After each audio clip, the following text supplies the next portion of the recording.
To create a new drawing or painting, open Procreate and you will land in the gallery view. Tap the plus sign in the upper right-hand corner of your screen. And from the drop-down menu, select a standard, size, or create a custom size.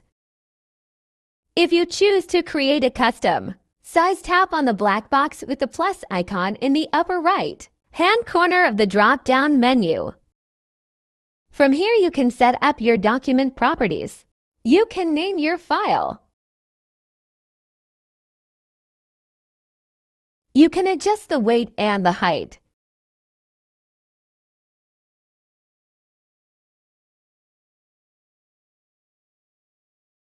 You can change the DPI or dots per inch of your file.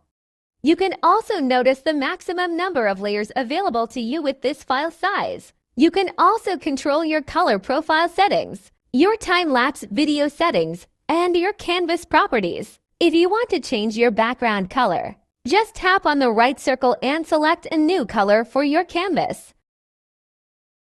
You can also turn your background off completely. If your final export is a PNG file, that needs to be transparent. Now from here, just tap Create, and you're ready to go.